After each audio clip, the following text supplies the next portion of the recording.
All right, everyone. It's kind of a weird rainy day here. I wanted to make a video today involving some thin wall tubing and doing some pie cuts for making elbows and just different type of curves that might be really difficult to do with a mandrel bender. Anyways, and then also I wanted to um, go over making a slip coupler that involves using a die to expand tubing to make a slip joint. So anyways, let me get you turned around and let's get into this. All right, so this piece here, this is a piece of just regular cold rolled steel, and it's exactly 2 inches here, and then the top part is exactly the inside diameter of the thin wall tubing. And I was doing this for expanding tubing for various exhaust applications. And I made this, I have a very small 9x20 lathe. And so I was able to make this myself. They're really easy to make. I would, if you have a lathe, go for it. Or if you want to make one of these, find somebody who has a lathe, or go to a machine shop, just take them the stock and tell them what you want made. And it takes almost no time to make these, and they work really well. And then so here I have a piece of 2-inch thin wall tubing that I've marked a half of an inch on each end that I want to use for my coupler. So let me get you set up in the stand here, and then let's make a coupler.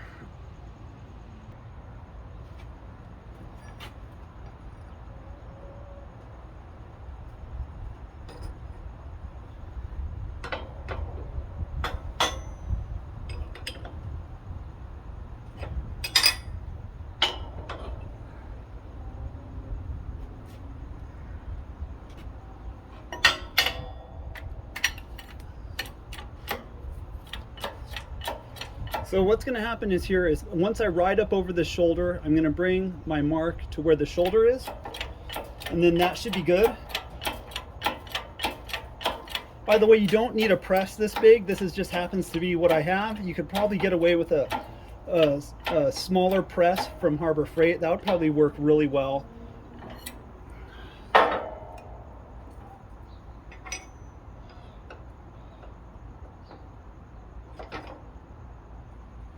Just giving it a little bit of help getting back up.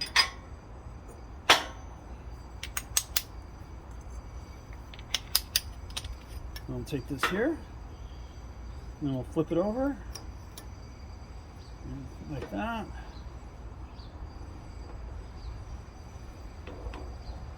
There we go. It's good, everything looks good.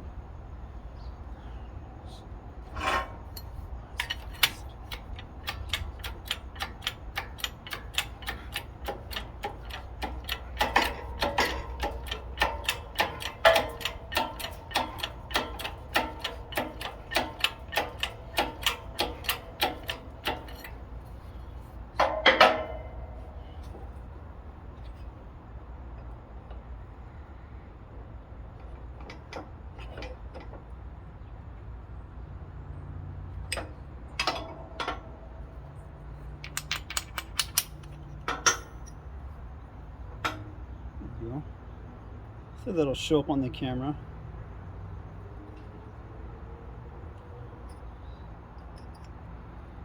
There we go, like that. And so if you were to, if you wanted to join a piece of pipe together and have, something, the idea behind this is that you're going to have more material thickness to work with, so you can run a little bit more robust weld on it. So let's go ahead and get this fitted up and set it in the stand and weld on it and just see how it turns out. All right, this is a piece here that it's just some 16 gauge 2-inch tubing, and I've never really tried doing light tubing or thin gauge tubing with the Harbor Freight welder that I have. So I thought I'd just try my hand at it and get it on video. So I'll probably put a couple of tacks on it, one on each side. And then what I'll do is I'll probably break it up between 2 to 4 welds.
All right, let's have a closer look at that.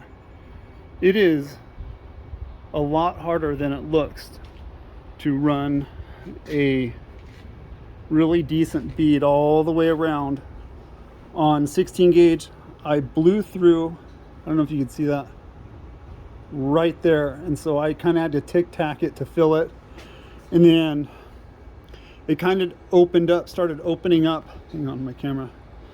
Towards I got to the top, so I had to move really quickly, so I couldn't sit there and really manipulate my puddle. So let me show you my settings on the welder. Alright, so this is how I had my welder set up. I had it turned down really low, but I still felt like I was having a really tough time controlling my puddle. So anyways, alright, so let's go ahead and get this piece here fit up and see if it turns out any different. So I'll turn it back on once we get set up here.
What I'm trying to do here is I just want to make sure my stick out on my wire is just right. I don't know if you guys can see that.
Sorry, I hope I didn't totally block you out with my shoulder there. All right.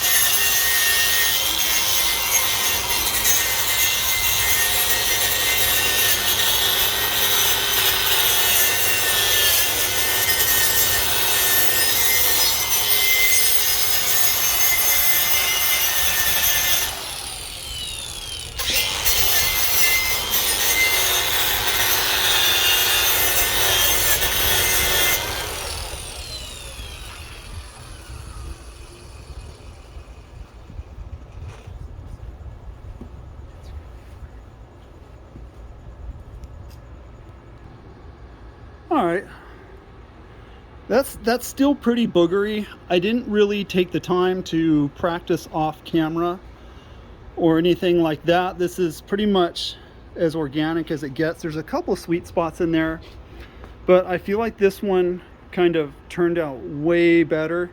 Simply, I had more meat to tie into. So anyways, that's my very first time doing thin wall. Like, this would probably be great if you practice exercise, if you had a car that was up on a lift and you're like kind of an exhaust guy. I would just set up different scenarios where you can just practice. Anyway, so another thing too that I have been working on, hold on one second. So one thing that I've always just been kind of intrigued with are pie cuts.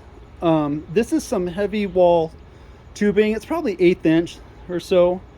And so I made 3 pieces and I cut up, I made each section out of 5 pieces, but I mean, this is awesome because you can just take tubing and just bend it just every which way. So if you were doing like a turbo intake manifold or custom exhaust, or custom air filtration things or whatever, it's totally doable. This is the very first time that I've really messed with this.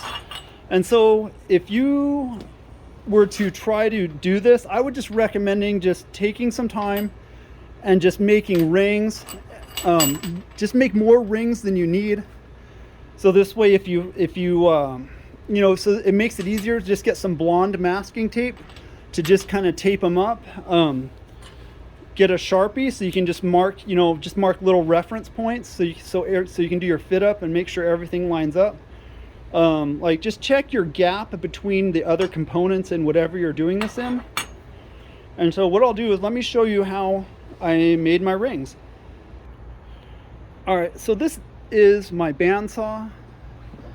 And so when I make rings, what I do is my scale is set to 5 degrees. So let me bring you back down here to show you. Right down there. Okay. So what I do is I leave my work in the vise. I take the pressure off the vise. And then what I'll do is the part that's cut 5 degrees, it'll start to act like a cam. And you'll find, so let me bring up my blade just a hair.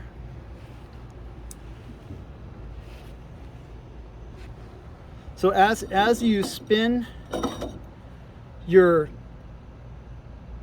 material against your blade, what it will do is it'll start to cam out like that, and there'll be a gap in it where it'll find like top dead center.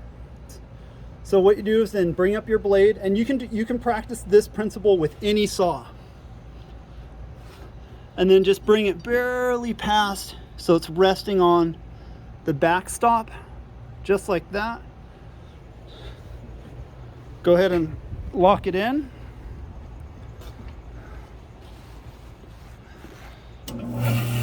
And press go.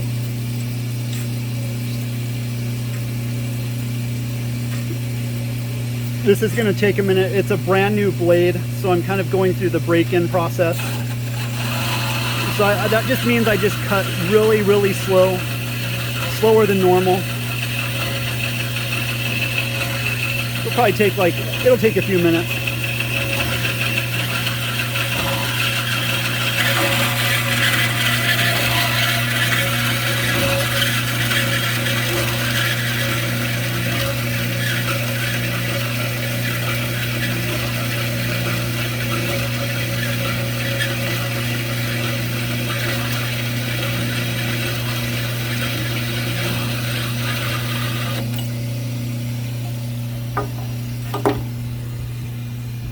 So there you have it. So anyways, what you want to do is once it stops, so now what I'll do is I'll pick up my blade, set it in the middle there, put the brakes on it, and then, sorry, I don't mean to make you sick. And then just repeat the process. Just roll it like right there, would be like your top dead center. And then you go ahead and lift up your blade and bring it back through. And then the first time you do this, like if you're taking on kind of a serious project, start out rough and just walk it in, you know, even if it takes you 6 to 9 times to, you know, to get it dialed in to where everything just comes together. It's really, it looks intimidating, but it's really easy. So anyways, here's what it looks like. So what I'll do is I'll take and I'll just go along the back and I'll just, you know, hit it with my TIG welder, and then I'll flip it over, and then I'll use a pair of long nose vice grips to bring it in tight, and then I'll just, you know, about 125 amps and just step on the pedal and just bring it in. And then on this one here, I buffed it out a little bit. What I did was I just did a fusion weld. I didn't add any filler, and I just turned on my pulse setting to 1 pulse per second and just walked it in. And then by the time I think you got done and you buffed it out, you could just do some phenomenal radiuses. Anyways,